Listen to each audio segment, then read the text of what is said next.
come ha detto Elena, io sono qui assolutamente in veste assolutamente personale, ma con tutta la mia storia di radicale, di soprattutto quella che forse la cosa che mi piace di più, di ex rosa nel pugno, perché vabbè, era il mio grande sogno, la mia grande speranza, che purtroppo non è andata come doveva andare. Ecco, io volevo provare a portare alcuni spunti che spero possano essere utili.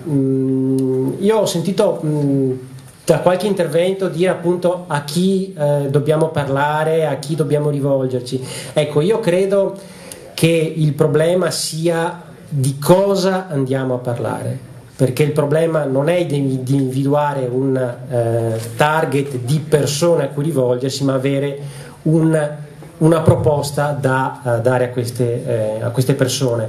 Io credo che bisogna partire fondamentalmente poi da una considerazione, cioè in questo paese noi al momento stiamo vivendo una crisi democratica, cioè il sistema democratico è in crisi, lo è da molti anni, è un susseguirsi di degenerazione democratica, in cui degenerazione democratica vuol dire dove il rispetto delle regole è assolutamente opzionale, rispetto delle leggi, dove per rispetto vuol dire rispetto assoluto di ciò che è scritto, dopodiché questo non vuol dire che le regole, le leggi non possono essere cambiate, ma finché una legge, una regola c'è, quella è e quella va rispettata. Altro è fare azione perché questa venga cambiata. E questa crisi democratica sta degenerando, ma ecco, su questo vorrei essere molto chiaro: la crisi democratica non è né colpa di Berlusconi né del berlusconismo, perché quello è semmai un effetto, quello è il risultato della crisi democratica, cioè la crisi delle istituzioni ha portato ad avere un sistema, per semplicità chiamiamolo berlusconiano, a dilagare, però il problema è molto più indietro. C'è in questo paese un problema fondamentale di informazione, perché è secondo me il nodo centrale, perché se non c'è informazione, se non c'è possibilità di conoscere, non esiste poi possibilità di scegliere, non esiste possibilità di deliberare. E io credo che le ultime elezioni siano state assolutamente evidenti su questo. Forse non tutti sanno, ma ad esempio proprio ieri o l'altro ieri c'è stata una delibera dell'Agcom, che è l'Agenzia per le Comunicazioni, che accogliendo una denuncia fatta dai radicali ha appunto fatto una delibera che impone alla RAI di ristabilire regole chiare e certe e democratiche nel servizio di informazione, e su questo arrivando a ipotizzare sanzioni che possono arrivare fino al 3% del bilancio della RAI.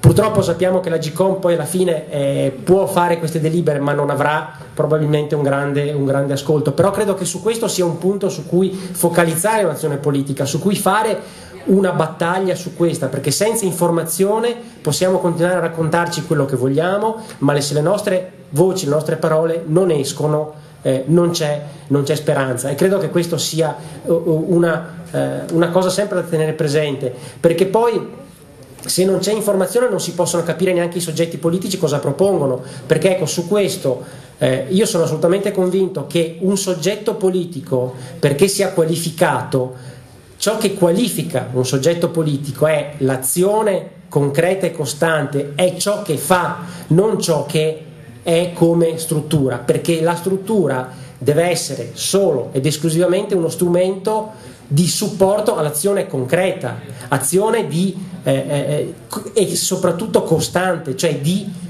spunti, di proposte.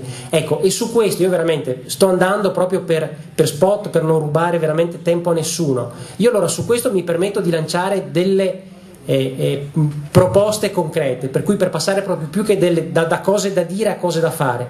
Allora io vi lancio lì 3 questioni.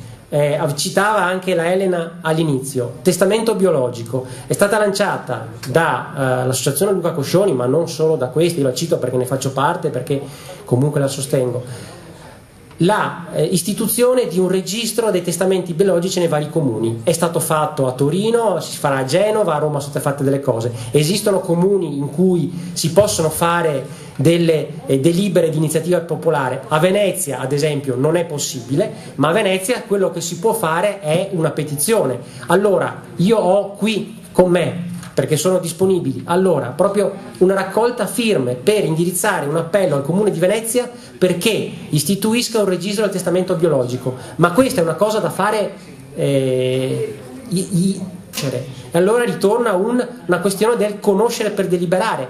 Anche questa è una cosa che può essere fatta in maniera rapida, perché non ci sono modifiche legislative o impedimenti di sorta. Io su questo avevo fatto una proposta, una prova in provincia, e era arrivata in commissione dei capigruppo, è stata stroncata perché poi non è passata. Io mi rivolgerò anche alla nuova amministrazione, sono un po' perplesso, ma insomma farò anche questo perché istituisca questa anagrafe, perché questa è una prova di possibilità di conoscenza concreta. Quindi anche su questo, altra cosa concreta, sentiamoci, lavoriamo. Ultimissima cosa, pensioni, donne 65 anni. Allora, anche qui essere molto chiari, questa cosa passerà per forza, sicuramente deve passare perché abbiamo un impegno europeo. Abbiamo attualmente una procedura di infrazione aperta dalla Comunità Europea per l'Italia, procedura di infrazione che vuol dire che se arriva alla condanna vuol dire centinaia di migliaia di euro di multa. Allora qui l'obiettivo deve essere molto chiaro, non si fanno barricate sulla questione dell'età 65 anni, sull'innalzamento delle pensioni, dell'età della pensione, ma deve essere fatta, e su questo spezzo una lancia a favore di Emma Bonino, che ovviamente non ne ha bisogno, ma ha detto molto chiaramente l'obiettivo, la lotta da fare è che ciò che viene risparmiato non venga usato per far cassa o devoluto agli amici degli amici, ma venga usato per un welfare femminile. Allora, per creare tutta una serie di strutture per cui esistano gli asili, per cui le donne non debbano essere contemporaneamente madre, moglie, impiegata, ma possa lavorare e avere una struttura di sostegno a livello sociale. In Italia gli asili siamo un disastro rispetto al resto d'Europa. E qui mi fermo. Quindi la battaglia da fare è questa. Io spero che su questo Sinistra Libertà voglia, con le sue varie componenti, concretamente agire, e su questo io credo che su queste azioni e altre, spero, i radicali potranno sicuramente esserci e sicuramente vorranno esserci. Grazie ancora a tutti e chiedo scusa a quelli a cui sono passato davanti.